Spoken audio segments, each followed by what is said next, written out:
Joe Orth and I are starting a podcast. What should we call it? Hey, don't pick on me. You know why? Because this is why. Let's see what he says. The Joe Show? Give Joe the business? That's right. Cup of Joe. Cup of Joe. What is happening here? Would you listen? We'll give you a chance. Thank you. That's Joe. That's Rooster. And this is the Together We Shall podcast, episode 18. What's happening, man? Don't even try to do it with your hands. It's been a long time, dude. 6 weeks plus since we've had this opportunity. How have you been? Oh man, I've been. That's about all I can say. I've been happy to be back recording. Hey, man, dude. Yeah, same. I've been too. I think it would take us more time than we have in our opening kind of couple 5 minutes to cover down on all the things that has happened in the past 6 weeks. I can tell you the bigger scheme of Ainsley's Angels, that Sunset 5K, that thing was executed beautifully. Watching that unfold because, I wasn't there in person. What? You weren't there in person? No, I wasn't there. 2.5 years of preventing the virus, it got me. So the old COVID, man, you want to talk about I've been, yeah, dude, I was knocked on my back, man. I literally laid on the couch for 2 or 3 days, and I don't lay on the couch ever. So for context, you've had your bout with that thing once or twice. Did you find yourself just lethargic, weak, tired? What was your big takeaway?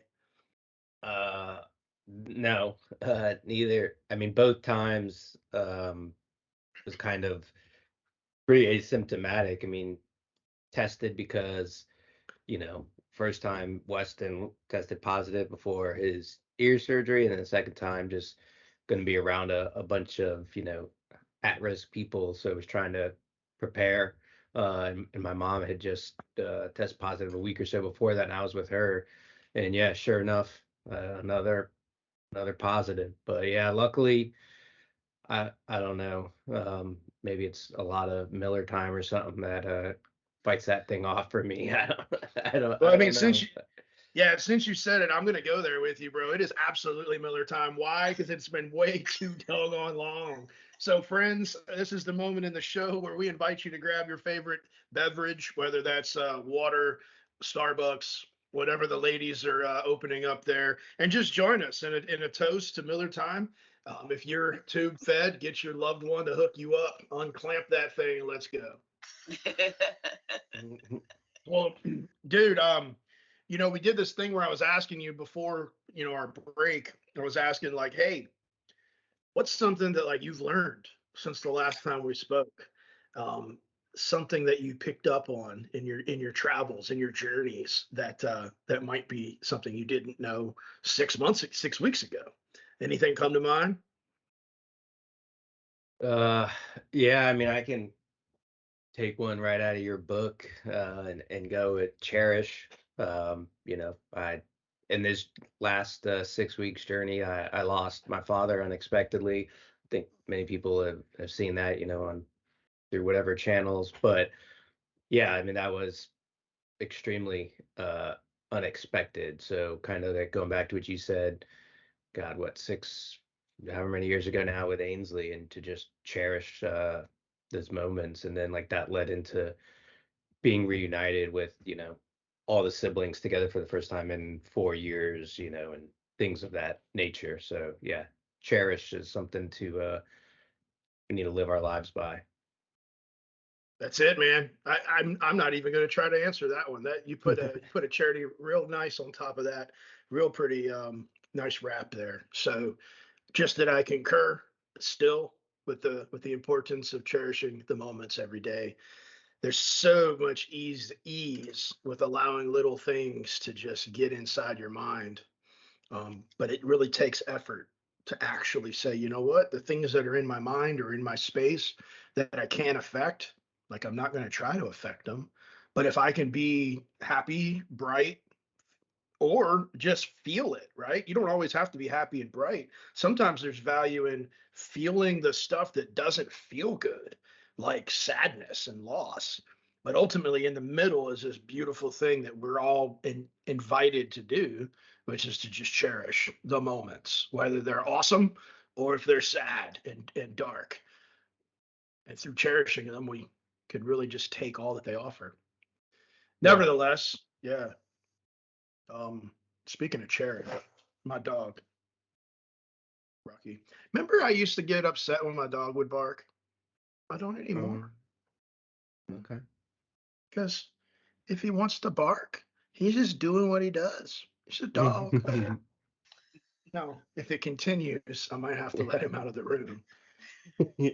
This But anyway. but Yeah. it might be some Amazon delivery time, and that might get, as long as a siren doesn't go by, I think it'll be a quick Yeah. hit of his using his voice. Yeah. Amazon, proud and loyal. You know what else I'm proud and loyal on? I finally bought 2 shares of TAP. And we've talked about TAP before. TAP, the TAP. That's the ticker. Don't look it up, Joe. You know I have this. to. I don't Overlooking remember. it. Anyway, I bought 2 shares of TAP, which is the ticker for. Oh, Yes. is it? Yeah. Isn't that cool? It's a beer company whose ticker is TAP, like you tap the keg. So, oh man, I don't. That's just cool. Your mind's If blown. it is blown, and like at risk of like messing up the transition here. Like when I Googled it, right, I didn't put ticker, I just put in tap. And I don't want to know. I don't want to know. but no, it actually, it's an airline across the pond. It's, where to go, something Air Portugal, right? And like some flights across, I don't know, everywhere. No, that's good. Keep going with it. Keep going with it. No, So that's it really just good. it Look leads at you. to our guests today, and the shirts that they're wearing, right? Vickie and Melissa, who did something really cool across the pond near Portugal. So that's what I went with. Dude, holy banana. Look at you, Joe Orth, like setting down the transitions, feeding off of the softball, Googling stuff. I mean, that wasn't even a softball. I can't even take credit for that. That was beautiful. So without further ado, Melissa, Vickie, welcome to the show. Thank you. Thank you for having us. What on earth is going on? I want to ask these couple questions to open with, and y'all can pick who answers them, or you both they can answer them. Who are you? Where are you joining us from? And why do you think you're on the Together We Shall podcast? Go ahead. Well, I'm Melissa Peplow, and this is Vickie Wallace. We're also known as Team 2 for 1. And we are in Oak Ridge, Tennessee. And we're thinking you probably have us on the Together We Shall podcast because we spent 10 days in Portugal and Spain this summer, representing Ainsley's Angels, and I'll push you the accessible Camino. I want to learn. I already have learned, but I want to talk about that in so much detail over the rest of the show here. But I don't want to jump right in with the I Push You story, because I think we should take some time really to figure out how you got to this point. So, I mean, 2022, you go overseas and you do the I Push You journey, which we're going to talk all about what that is. But like you two have an amazing and unique story that really fits into the Together We Shall mantra in such a great way. So why don't you take us back? Like, how did y'all meet? Well, Melissa met me in 2008. 8. Yes, at a martial arts camp on an adventure trail. I did not know her. I thought she was a snobby lady that sat up in front of everybody else in class with her glasses on and blocking everybody else's view, But that's how we met. And then when I had the second stroke, that was after my first stroke. Oh wait, hold on. So you had a stroke, and then you went to the adventure camp, and then you saw the snobby lady I with got glasses? all my things back then. I recovered completely from that one. The stroke was, I had to go really slow on the adventure trail. Yeah, I I was watching, we were doing a cargo net. I don't know, it was like a 10, 15-foot cargo net thing. And somebody Did you said, climb up and go over the other side. and people said, hey, do you know that lady? And I'm like, no, I have no clue who she is. And they're like, well, she just had a stroke like just a couple months ago. And she's doing this thing. And all that I remember is that somebody was sort of helping her put a hand up on the netting. Other than that, she climbed up and over with no problem. It was pretty cool. Boss. That's why we first met. And then the second stroke, we started running together because I was not able to drive. Before you get to the second stroke, like what happened from 2008, whenever y'all first met, to the second stroke? Like y'all just knew each other? You still thought We she was a did. We were snob in with martial arts glasses on? class. Well, we stayed in martial arts cross training until 2 years ago. I wasn't taking classes when I first met her. I started, After that, I guess, a little bit later. And yeah, then we were taking the same classes. And first degree black belt in Taekwondo and Judo. And it was shortly after that in 2011 when you had the second stroke, the bigger one. yeah, yes. And we live So- about a little less than a mile away from each other. And we didn't know that until then. And she would not sit back. This is a friend. When I finally got home, and I'd been in rehab for months. When I finally got home, she said, you're not going to feel sorry for yourself and sit there. I'm coming down to your house and we're going to walk. So she would walk down to my house. We even did Christmas that year through a wheelchair and walking. I carried poster boards and everything else in my lap while we were walking for that year and a half till I was able to drive again. Yeah, I can't drive. No, Yeah, why can't I forgot about her. I can't drive because I happen to be legally blind. So, but I said, you know what? Since I have to walk everywhere, you're not gonna sit at home. She didn't let me sit home.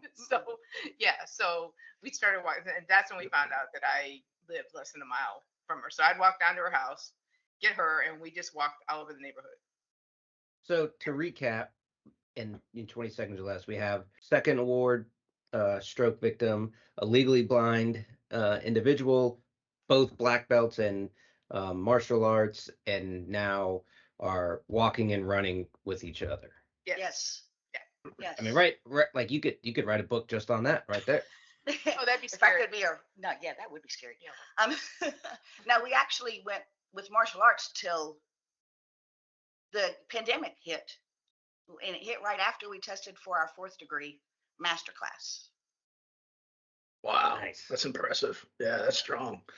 Good gosh. So 2011, you're walking down to the house to go like hang out with your crazy neighbor, and you no longer, at this point, Vicky, you no longer think that Melissa's a snob with her glasses on at the front of the room. Like, Right. No, I realized that then. Oh, that's why she was doing that, Yes, you knew that from martial arts class. Mhm. got it. So just for everybody that's listening that might not know what it means to be legally blind versus blind, would you give us a quick rundown for education purposes? Being legally blind is where, with corrected, if you can be corrected, you can't be corrected any more than 2200 vision. They can't correct my vision like at all. I have a really weird congenital anomaly where the photoreceptors in my retina, the cones, they're either non-existent or messed up. They really aren't sure. It's that rare. So I have no color vision and am highly photophobic. Like, don't do well in light, hence the dark glasses. And fine focus isn't there really well. So, but I'm not totally blind. No, we Gotcha. threw her in a car once and let her drive in a parking lot. Yeah. Rooster has let another blind friend of ours, Michael Davis, drive Yes. his truck. Oh, really? Oh, wow. Okay, There's I footage think of I've it. seen more than Michael, though. yeah. So that's a good question. Have you and Michael Davis spoken? Because he's legally blind, you're legally blind. Have y'all compared legally blindness? Yeah, I think I might have a little bit more acuity than he does. Like, I think I can see farther away. I might not be able to focus on it well, but yeah, I think Okay. his general perception, I think, is worse than mine. If Got it. Well, thank you. compare. Thank you for clarifying. But like, so as Joe alluded to earlier, you have basically you both have your own different abilities. And at some point you all became known as Team 241. And that's the number two, the word four, and the number one. Team 241. How did that happen? When did that happen? Did y'all come up with that? What's the story? We did not come up with it. There was a customer. My husband and I own a store. A customer that was a former Marine. She came in, and I told her we were trying to think of a name, and she came back a week later and said, "Team 241." Melissa runs with 2 legs. I run with 1 arm, 1 leg, and 2 wheels. But we changed the FOUR to FOR, one team. Yeah, that was 2013. We were getting ready to run our first half marathon. Yeah. And at the time we had been using up from when we started running about 2000, the end of 2011, shortly after her first stroke. And we were using, I was a runner before the strokes. I was not. I hated it. But the chair that we had was just a basic, like the one They rented out to me. It's Yeah. just a basic chair. and we were mutilating it, to say the least, on the hills of Tennessee, and they weren't happy with us. So we No. were trying to get a chair that like she has now, a TI Light or whatever, the sports chair. And so somebody said, "Hey, you guys need to create a Facebook page." And so that's where we came up with the Will There's a Way, because I came up with that name. But then we need a team name, and that wonderful Marine came up with the name.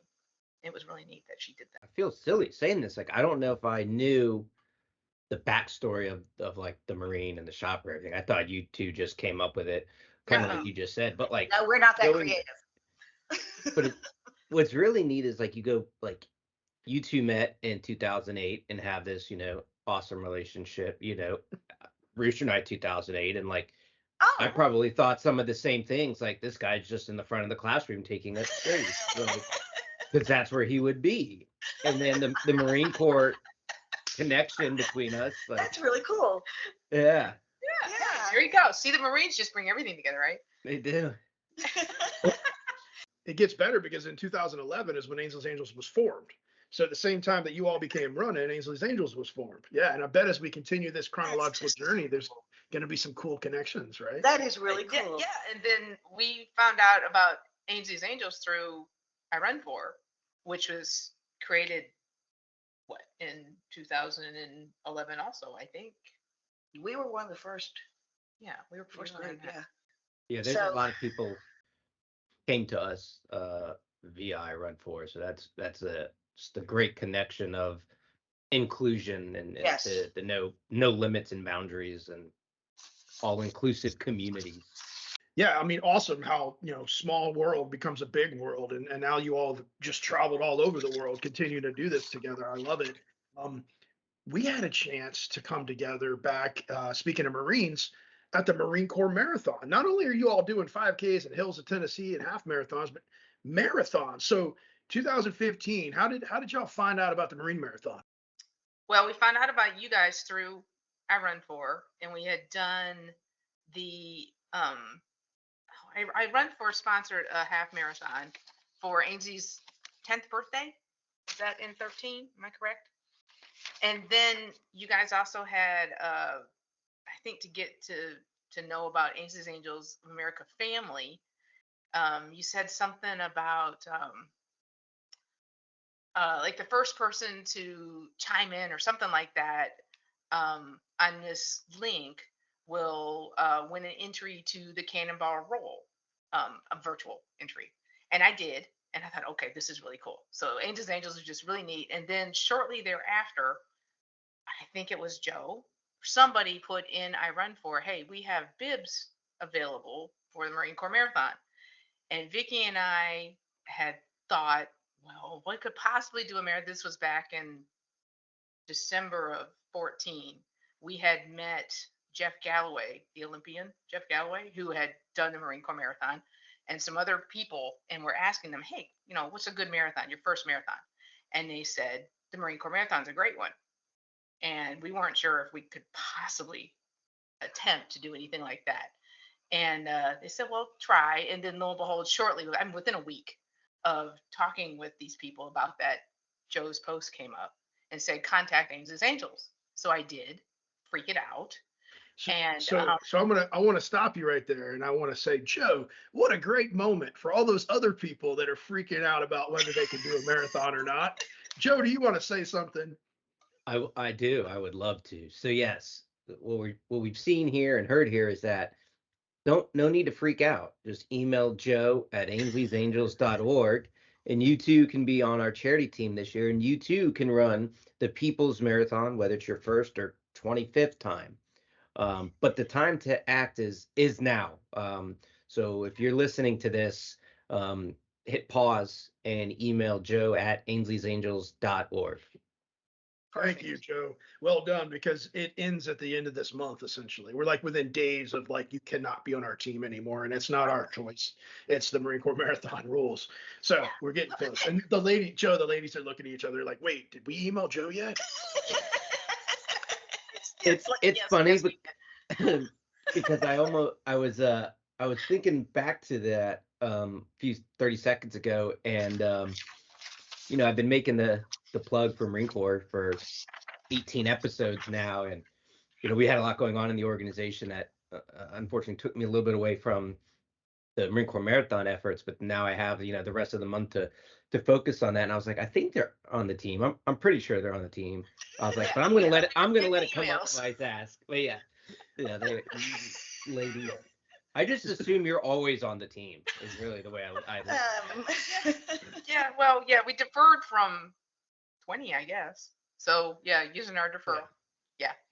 Yeah, and that's a good way to get off of the tangent back to the thoroughfare. So in 2015, you go ahead, you email Joe and say, I want to do this thing, and pick up the story from there. Well, when we emailed them, I told them basically about Mr. Orth. Yeah, I wrote Mr. Orth, and told them basically about the two of us and That we how we roll together. And I got back an email from Joe, and he says, "Ma'am, please don't call me Mr. Orth, call me Joe," which was like, okay. And he went through very technical. You can do this, and this, and we're like, oh, I don't know. That just doesn't sound. We don't sound like we fit that kind of team. We're really not a duo team in the sense of A rider and a pusher, because I still run just using the leg and the chair. So we didn't know that we fit. So I wrote back and said, I'm not sure if we really fit, if we qualify for what you guys want. And then within a couple minutes, he wrote back and said, yes, you guys definitely do. We really would like you on the team. And that freaked us out even more. And then wrote back again and said, well, okay, all right, we think we'll do this. And just not sure how we're going to get there. And then he wrote back and, we've never met Joe before, and he wrote back and said some stuff. Yeah, you guys will figure it out. Da, da, da. And then in quotes at the end of the paragraph, he goes, "Remember, always with the will, there is a way." And I'm like, oh my gosh, hadn't even met the guy. He just threw that in our face, and he didn't even know it. It's meant to be. We will be running the Marine Corps Marathon. I love it. Yeah. So now here we are today, 2015 to 2022, 7 years on the calendar. And I think y'all earned your patches, right? You're 5-time completion marathoners, Yes. Marine Corps. Yeah. Yes. Bravo. It'll be our 8th time running it, 2 times virtual because of the pandemic. Yeah. Outstanding. We're stoked to see you all. It's been way too long. We're pumped to see you in October. And we're stoked. So you get up there in 2015, the Marine Corps Marathon's awesome. We had a pre-race dinner. That's the first time we got a chance to meet y'all.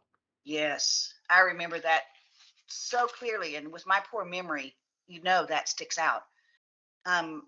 When we rolled into that room, I will never, ever forget the feeling of acceptance and inclusion.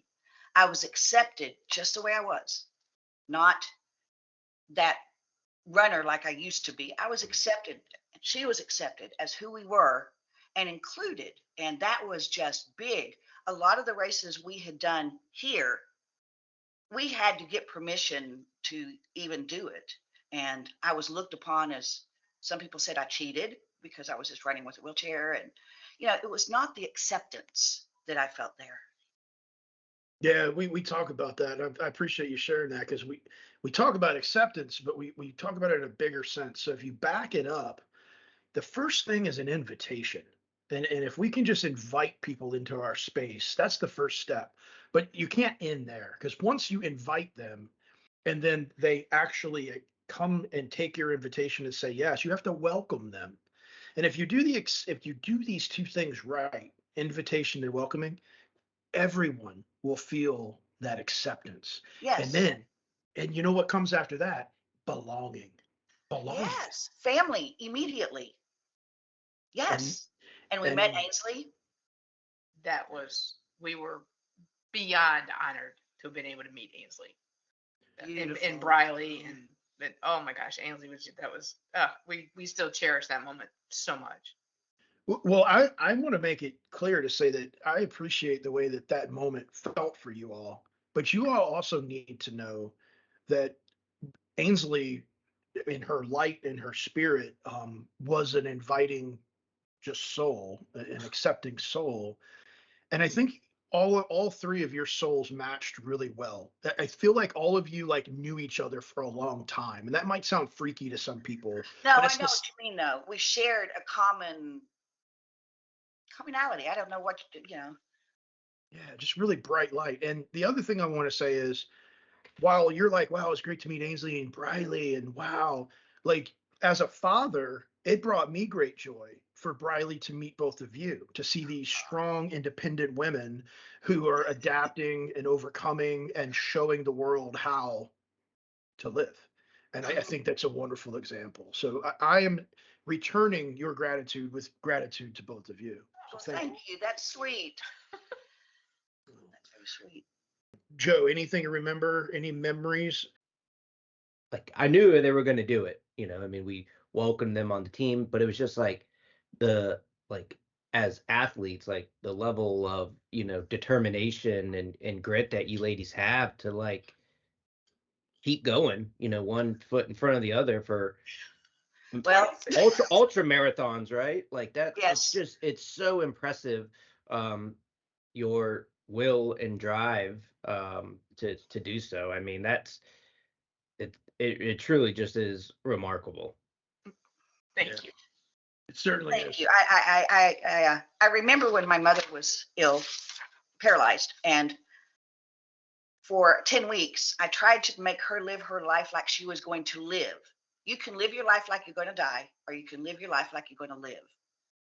And that treating her that way helped me remember that too. I've got to live every day like I'm living, not just existing. That's profound. I love that. In fact, Amanda, quote that one on our Instagram post about this. I love that. That's fabulous. It's so good. And you took that same kind of energy and everything from the 2015 Marine Marathon, and you went back to East Tennessee. And of course, our ambassador down there today is Angie. So tell me about Angie. We didn't know we knew Angie. I mean, seen Angie and in the sense of the commonality of Ainsley's Angels. We knew Angie from Moms Run This Town. Yeah, Knoxville Moms Run This Town, and she contacted us saying, "Hey, I saw you guys ran Marine Corps Marathon with Ainsley's Angels. I want to start an ambassadorship. Do you guys want to help me?" We're like, oh my gosh, this is so cool. Yeah. And I guess she started, got things rolling that year. So that's really neat. And we're doing great. We'll put a plug in for Rolling on Rocky Top. September 25th.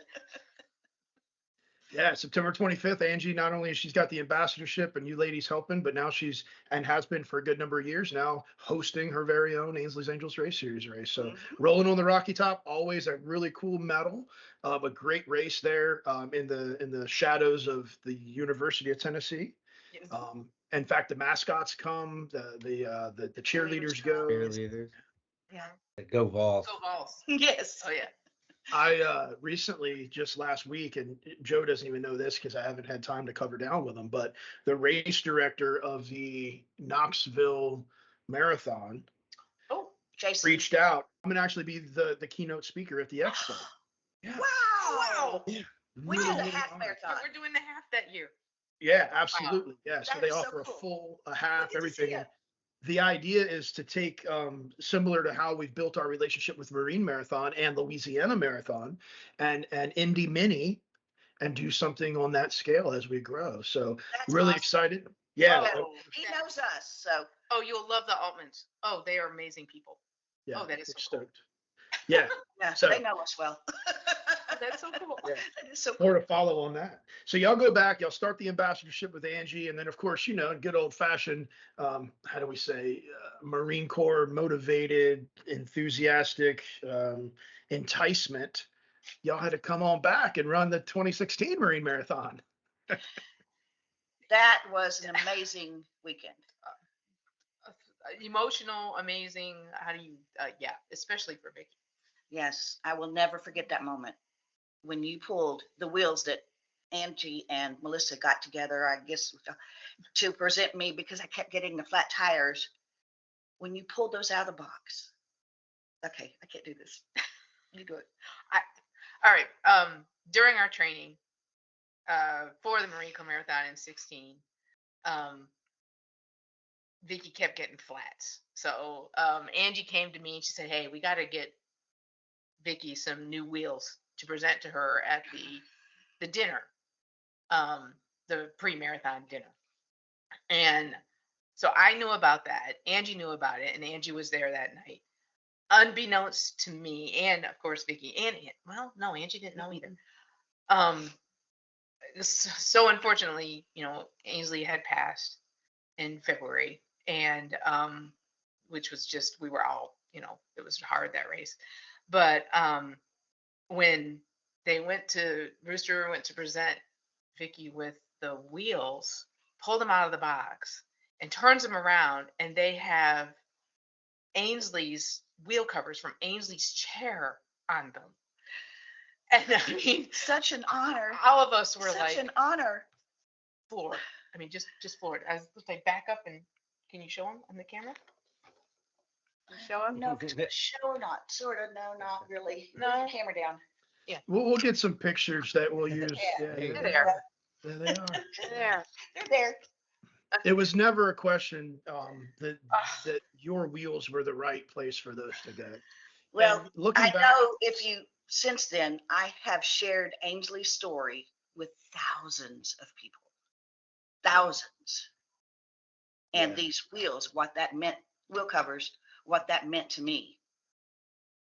I mean, that's why they went to you. And like Rooster said earlier, like the warm and welcoming with the smile idea that you two and Ainsley shared was the no-brainer on where they should go. And it's funny because about 10 seconds ago, on my other screen here is the website, our website, and you two just came rolling across at the Marine Corps Marathon. I was like, oh.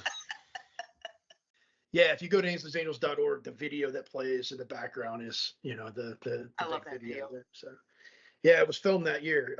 Actually, it was filmed the previous year at Ainsley's Yeah. 100th race. But yeah, so no, I'm so happy every time I get to see and hear stories of your continued advocacy, and you know, going on your eight Marine marathons coming up here in October. Just stoked. Not to mention all the other hundreds probably of races y'all have done together since 2011. You probably lost count. Oh, we did. Yeah. No, I want to take a I want to go dance now about I'll Push You. So let's talk about this. Like, I remember you ladies reached out to me back in, I think it was 19 or 20, and you're like, there's this thing, and you've heard of it. I know you have. We want to do it. We've been invited. What do we got to do? And we were just like, so it shall be. Like, yeah, come, let's go. Let's make it happen.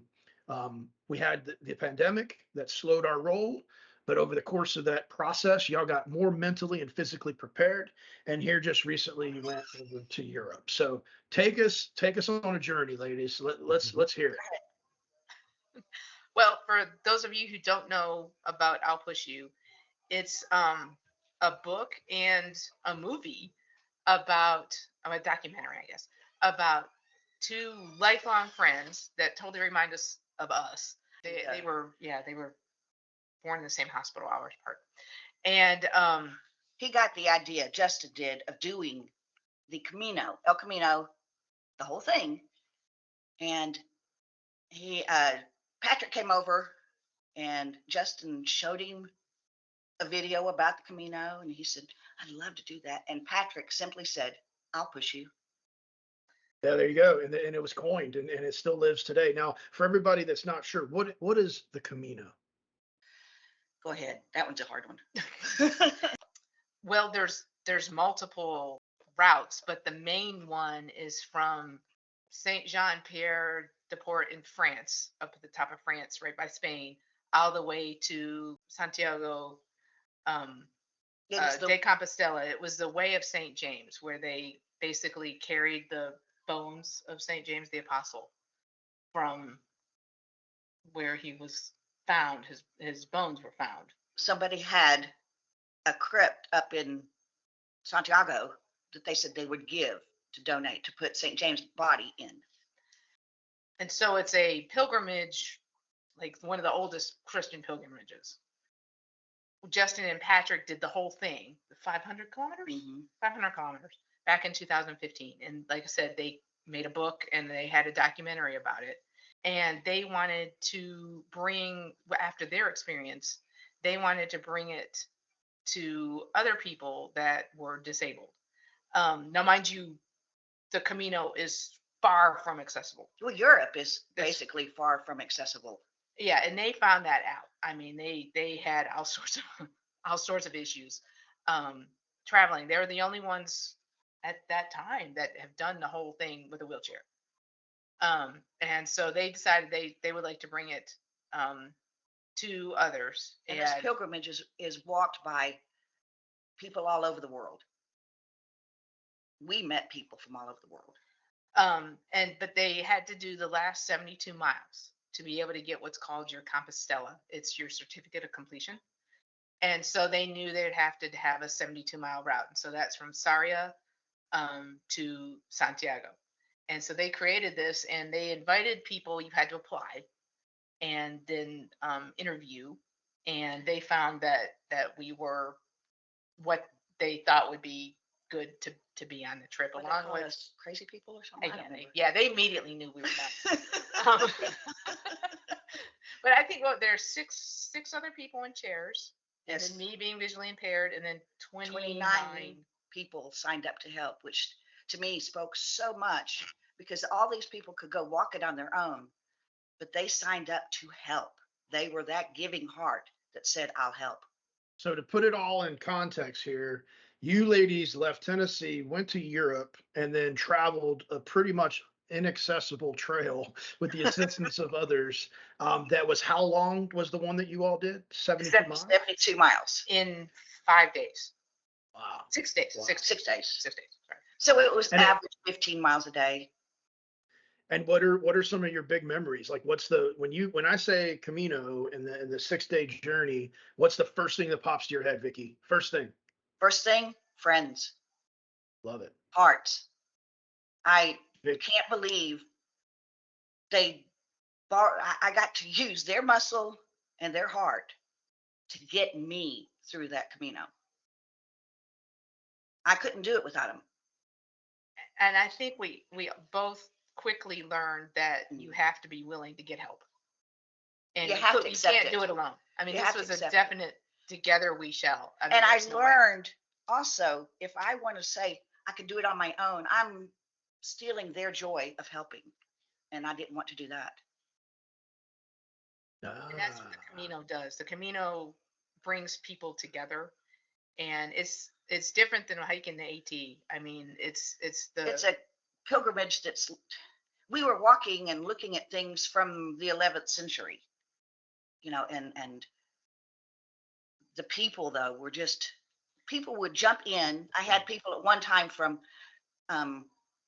Germany, South Africa, Norway, helping push me all at one time. And so everyone stays together, right? The whole 70-mile journey. It's not Yes. a race, right? Yeah. Yes. Hmm. What? And we were housed in 2 hotels along the way, because the albergues, or quote unquote hostels, are not accessible. So they found, about halfway, for the first 3 days we were in a hotel in a place called Lugo, Spain, where that was pretty accessible, and they would bus us out to where we would start each day at the same, where we ended, and continued the journey to make sure we covered all 72 miles. And then for 3 days we were in Santiago, and actually 2 hotels, because they didn't have enough accessible rooms. It's accessibility, we found, and was Portugal was really bad. Nobody, and in Portugal we went to one tour place, and to see most of what the tour was about, you needed to get down to the cellar. The lady at the wine cellar, yeah. But anyway, the lady at the front desk said, I don't know how to get you down there. We've never had anybody want to go down. If they're in a wheelchair, they just stay up here and wait on everybody. And she said, I'm going to really have to think about this. And it just blew my mind that they're going to have to think about this. Melissa's the one who said, well, don't you have a loading dock?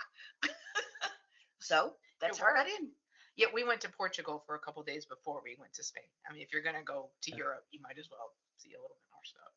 Yeah. Well, that's cool. That whole where there's a will, there's a way. There it is. Use the loading dock. I love that. In fact, in social media, somebody came across an Ainsley's Angels patch. Was that in Portugal? That was in Portugal. Yes, that was.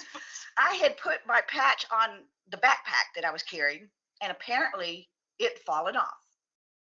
I didn't realize it till that night, right? No, we didn't realize it until But anyway, that post. So somebody said, hey, does anybody know Ainsley's Angels? And it's like they found it on the ground in Porto, Portugal. I was like, oh my God. Yeah, that was so cool. A fellow angel was like, I didn't know Ainsley's Angels went international to Portugal. Look what I found. And I think I tagged y'all or somebody did. Yeah, And we're like, oh, wait a minute. It's gone. it's gone. Yeah. Yeah, that's cool. Were you able to, like, I'm just making up numbers, right? If you started at 6 a.m. and you guys were done at noon, was there any like other exploring you got to do along the way, or was it like, did it take a long time each day to do these 15 miles? It took a long time. I Yeah. wanted to journal every night when I got back, but that went by the wayside. I was too exhausted. No, it took a lot. We would also have some stops at cafes and albergues along the way, and with 30 some people, it would end up taking A while. Yeah. You would stop and eat lunch at one of these places along the way, and Okay. But just the hiking itself took because it was hard. a long time. I mean, there were hills, and a lot of hills. The official video, there's one point that the videographer got me coming up a hill. I was at the top. Of course, that chair that I use is all by one arm. So they called me the cranky lady. That's a long one. But I cranked up this hill and was holding it. And he got right down. And I said, that was a hill. It was hard. The Yeah. biggest moment for me, though, was a trust fall. I had never, ever done a trust fall before. That was huge. This is where you fall and people catch you and you have to trust that Yes. they're going to catch you. Yeah. We had to Who- go across a stream. Well, actually, I guess it was a pretty good sized creek. Yeah. And it just had big rocks that were like flat stones stacked up, and people could walk across it, but chairs, the wheels would go off on either side. Vicky wanted to walk across, or do what she calls the St. Mary's shuffle, where she sort of goes sideways with the help of one person on one side and me on the other, and we're going across, but we get My good leg shuffles like this. It drags the other leg along. So we got near the end, but they said it was a big drop down to get her in her chair. So the easiest thing for her to do would just be to fall backwards into the arms I didn't know who. of a lot of people. And so that was the day that not only that she had to let go of total control. I too had to let go of control of her, which, in a way, as a team, we totally help each other. So that was quite a defining moment. It was very defining for both of us. It speaks to what you said earlier, Vicky. You said something about like if you don't allow others to help you, then you're taking away their joy.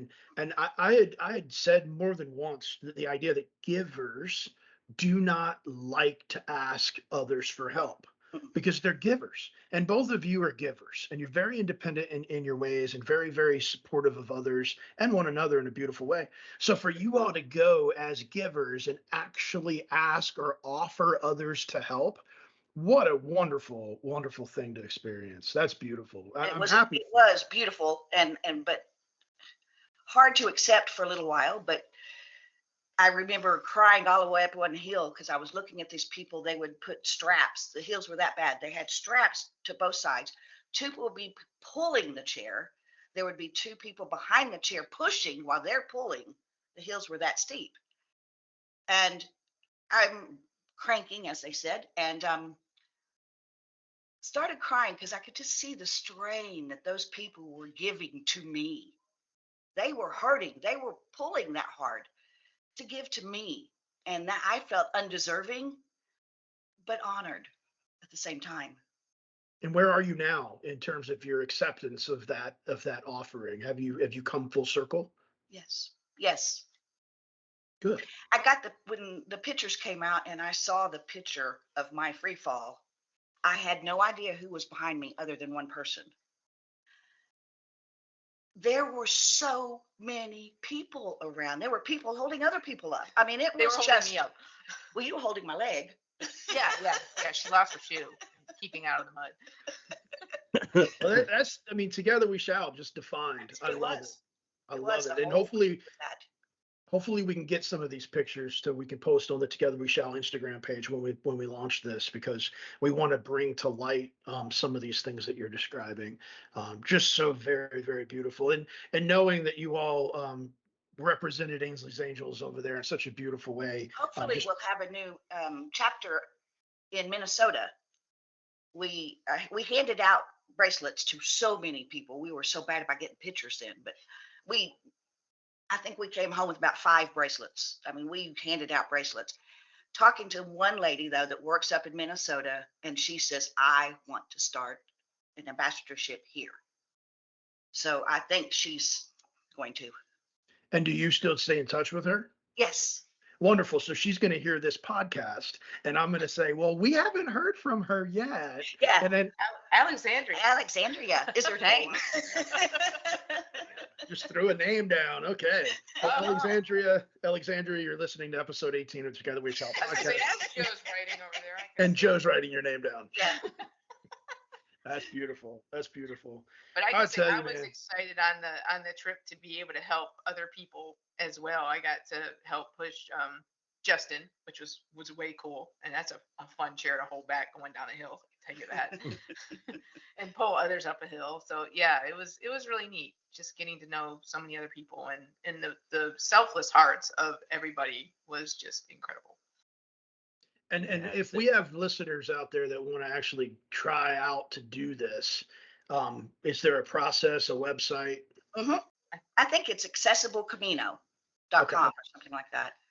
Yeah, And they're looking for people for 23. Yeah. All right. They're taking applications now. It was just so emotional. And the enormity of the cathedral, and then when we got to actually do the Pilgrim's Mass, that was cool. The most incredible experience. Couldn't understand a word they were saying, but it was cool. The idea of just going to Europe is a journey of pilgrimage at its own. Especially for us, we would go with 2 wheelchairs, a blind lady. When I go out, and we've traveled before, people will talk to her and tell her directions because I'm in a wheelchair. I can't think, I guess. But they'll tell her, go down past that green sign and turn at the orange sign. And she's looking, and they're behind me. So she brought her white cane this time. We got all the help we needed, except in Philly when we came back. But City of Europe brotherly too. love. Oh no. Whoa, I have not good feelings about Philly. Dave Goldstein, we love you. Yes, we do. What?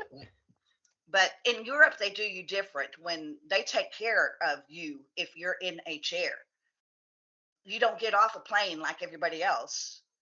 They bring you out separately onto this truck with a hydraulic lift on it. They truck you into a special place. You stay in that special place till your next flight. Interesting. What a ride, man. And I bet we can continue. I'm so glad y'all were able to do that and to do that together. And now to be able to share the stories with the whole Ainsley's Angels family and frankly the world, anybody that can listen. Our intention today was to not only celebrate both of you, but to capture, the experience in this video audio format of a podcast. As we kind of wrap out the episode, one of the things we always like to do is kind of reflect on the future, and we like to use a word to help us with that. So for those of you that aren't aware, for years I would do a weekly word, 165 or something of them, and we ask our guests to kind of give us a word that they're going to use over the next week or rest of the month, kind of as a guiding principle to take you forward. So whichever one of you ladies would like to go first. Go ahead. That was a hard one to come up with, but the thing that just kept coming into my head was joy. That's what I was going to say. You can both say it. I think we need to start every day with a gracious heart. You live every day with that gracious heart. If you're thankful for things, you're not looking for something else. You're thankful. See, that was a different word. I had joy. She had thankfulness. Okay. Those are great ones. And there's so many synonyms, that come off of those words: gratitude, gratefulness, thanks, appreciation, and then joy. Joy is happiness and positivity. And just what I'm hearing you tell the story of your journey, it sounds like it brought much joy. And there were moments for gratitude, moments that you haven't experienced before, like the actual allowing others to give to you and you accepting that for everything. These others were strangers. And that's really, really powerful. The appreciation of beauty, as you went out into this journey and saw so many neat things, gratitude and joy. It's really how I would describe Team 2 for 1, a grateful team full of joy. And I sincerely about mean mile 22 on the marathon when she turns into Gertrude and I turn into Myrtle and we don't. dude, Joe, I mean, I'm tempted to roll credits on that. But we also want to say serious gratitude for Yes. Ainsley's Angels for allowing us to represent you guys, the whole organization. It was a wonderful opportunity to share that, and there were so many people open to hear that. Those bill covers started a lot of conversations. Oh yeah. That's special. Hearing the ladies talk about, living each day. So Tuesday at my dad's funeral, the priest said that's what my dad did every day. He wasn't letting, kidney failure and cancer and being run over by a car stop him. He just did what he could every single day, and so I think that's something that hearing it, the other day, hearing it today is something that, live every day to your fullest. We say or hear often, but it's something that I want to make sure and take a strong step in actually doing. And I love that for you, frankly. I think that as we travel our lives and we go through our 20s and our 30s and eventually into our 40s, and some people say that's kind of the halfway point, it's a wonderful opportunity to kind of reflect and then regroup, refit on how you want to execute the rest of your days and the example that you want to be to others and the role that you want to take in your community and your society. And to do that by just living and, as you opened, cherishing. Gosh, I mean, what else is expected of us? And think about the brightness that's going to bring to those around us. So I really love that. So thank you. Ladies, in conclusion, I have to ask you, what is the thing you want to leave the audience with as we roll this episode out? And I will tell you, I asked you that question, and then I'm gonna edit all that out while you think. And now I'm just gonna come and let you decide who's gonna say it. In fact, you both can say it, and I'll use the best one. So whenever you're ready, It's gonna be editing a lot. Whenever you're ready, just go ahead. What was the question? I'm sorry. You know what? How about this? We're just gonna leave with humor and laughter and joy. We're done. Goodbye, ladies. Thank you. Thank you. Okay. See you all in October. That's perfect. That's so perfect. In fact, I might not edit it. Oh, I'm sorry. That's No, but that's appropriate for me. Yeah, But I that's the wouldn't. joy. I wouldn't I edit really it. feel for you guys editing this because, we really ramble bad. No, Have fun. it's but that's what makes it real. Harder? And yeah, I mean, it makes it harder for Rooster while he edits, but that's what keeps it entertaining and enjoyable and real. It's not, we're humans, we're not robots. There's the human dimension to life, and so it's great seeing that. I think it's perfectly fine. I like Yeah, it. good luck, Rooster. Yeah, thanks. And in fact, I might even keep everything that was just said about. Which is why we don't hit stop recording right away, because we learned. Great. Yeah. we've There's always learned, some nugget that pops up after I say we're done. Yeah. Well, that was fun. Well, y'all did great. Y'all really did. I never felt that you were freaking out, quote unquote. That's your word, though, freaking out. Well, That's why we ramble. Yeah, we're really bad at getting off tangent, as you could see. The whole episode, the whole podcast is built on tangents and thoroughfares. So you're in the right place. They're all over. Yeah. Some take the high road, some take the low road, some go in between. Is there anything, and this is just for my own kind of back scratching, of the episodes that you listen to, is there any one that stands out, or any moment, or any one you like more, or something that resonates with you, or is it all just all mushed together? What was it? Oh God, I really liked the one I think with Sean and Seamus. They were really cool. I like when they, to tell you the truth, I like when they get less serious. Yeah. I mean, that's just, I like the jovialness of it. We were, in fact, we were listening to them while we were training for the Camino. We listened to what, about 10 of them? Yep. At least. And so it was really good. We really enjoyed them. And There we learned were a lot. words, and I just can't think of them right now, but there would be just a word here and there that really would resonate with me. And I said I was going to remember them, but it's another fun thing of the stroke. I don't have a very good short-term memory. And we liked when Lori was on. I know I liked when Lori was on. Oh, yeah. That was great. And Sean and Seamus. And when you guys, I think like the first one, when you guys were talking about how you met. And Yeah, that was neat. yeah, I remember that one. Yeah, I guess that was the first one, probably. Yeah. yeah. Yeah. That was fun. And then we learned about things with Darlene was very interesting. Yes. yeah, Christy Cormier was really good. Yes. Yes, That's the that one I was- was thinking of. Yes. yeah. Because she had a lot of really smart things that she applies in her life that I was like, wow, I like that. Yeah, and learning about the roles of caregivers. I mean, when you're not directly involved in that, there's a, being insightful about that is really good for people to know. Well, even on this Camino, when I had to learn to give up control, it made me think of these angels riders that we have that don't have control. Their whole life, they have to depend on somebody else. And look at them. They're living a joyful life. I need to let that happen to me. There you go. Well, I wish you that. I wouldn't know that you're not living a joyful life from the outside. You bring joy everywhere you go. No matter what you're going through, you might have down times, which we all do. Yeah. We all have hard times. Like Joe's father, I lost my brother recently, and those down times. But even in those down times, you have to look for something good.